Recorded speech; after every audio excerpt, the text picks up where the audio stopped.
The first thing you will need is a large geometric heart silicone mould. I have purchased mine from Dinky Doodle and I will leave a link to her website in the description below this video. It's the equivalent roughly to a 6-inch cake pan. I am not making the typical piñata cake. I am choosing to actually make my geometric heart a cake. Half of this will be cake, the other half will be hollow. But if you want to do just a solid heart, it could all be cake using this method. So start by greasing your mould with some butter. I then add my cake batter. Now this is my classic Victoria sponge recipe that you will find in the delicious recipes section. For each geometric heart mould you will only need 150 grams as it's the equivalent to a 6-inch cake. I fill this to the top and place in an oven at 180 degrees centigrade for about 50 minutes. These take a little longer to cook than usual because of the way silicone absorbs the heat. If this was a pan, it would cook faster. This recipe barely domes. It's a flat cake recipe, but you will have a very, very slight dome on there. Simply cut away the excess cake. As you can see, it's only a small amount whilst your cake is still in the mould. Now simply flip your baked cake over. I find this easier using 2 cooling racks, as you can see here, and gently peel away the geometric heart mould. Now we need to make it so that this cake can actually fit inside the chocolate that we're going to be adding to the mould next. If you wanted to cover this with buttercream instead, you could, because you'll still get the perfect, beautiful textured finish even with buttercream. But I'm choosing to cover, it's literally just all going to be chocolate on the outside. So I trim away just a very small amount, and this will allow the heart to fit directly in our chocolate mould, which we're now going to make. In this bowl, I have 300 grams of melted white chocolate. In total, for both halves, you will need 600 grams of chocolate, 300 grams for each heart. Now, I'm colouring my chocolate. If you've never done this before, you need a completely edible coloured dust, not food colourings, because some of them contain water and the chocolate will not set properly. It's all about experimenting, so I wasn't too happy with the first colour dust that I had, so I worked with a different one in my collection, and this was the result. All you need to do now is add your melted chocolate to your geometric heart mould. Make sure you swirl it around and cover all of those sides evenly. Leave this to set, take it away from the mould and repeat this twice. Remember, you need one for the actual cake, which is going to be the base, and the other one for the lid of your chocolate heart box. Just so you can see how easy they are to pull away from these moulds, here I have some baking paper and I gently start to pull the mould away from the sides first before I turn it upside down and finish pulling the mould away. Don't force it, make sure it's completely set, and as mentioned, you need to make 2 of these.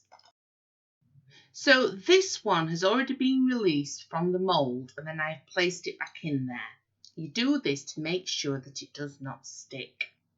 This is the base of the cake. Remember, both of your halves could be cake if you wanted them to.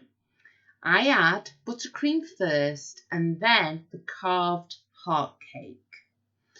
You then want to cover this with some cling film and place both the cake, leave it in the mould just to help protect it, and the other hollow geometric heart that is just chocolate in the freezer, and leave them there for a good 4 to 5 hours.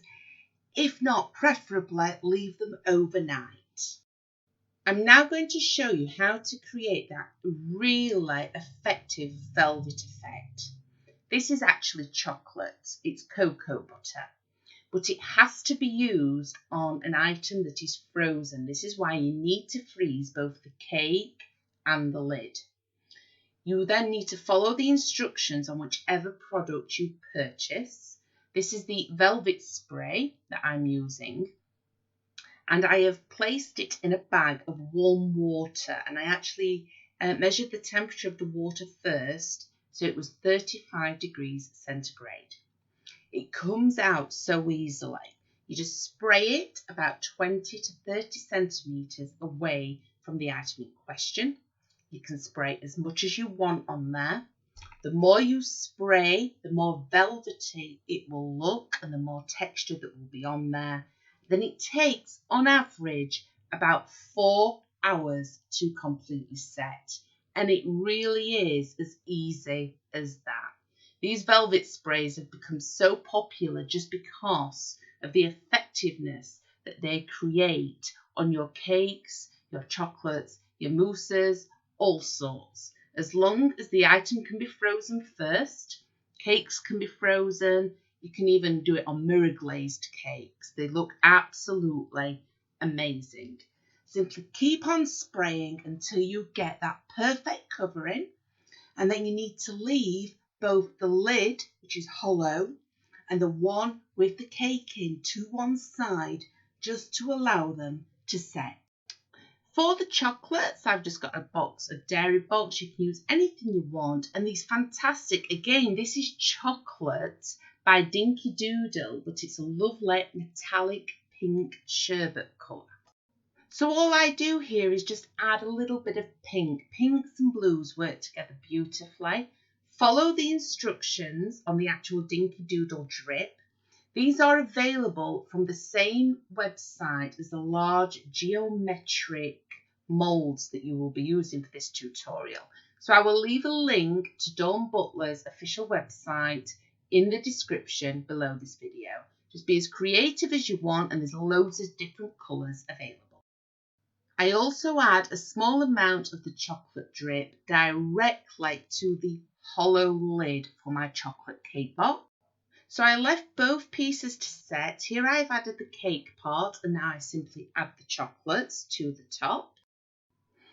Then, very carefully, I just slide the lid off the table. Remember, this is hollow, so I can get my fingers inside.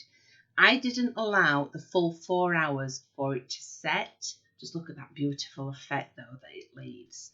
And then I leave this at an angle directly on my heart-shaped chocolate box cake. A great idea for Mother's Day, something just a little bit different, but that velvet effect really makes it come to life. I do hope I've helped you all again today, guys. I hope you're keeping safe and well during these very strange and difficult times, and I will be back soon with more new, completely free content.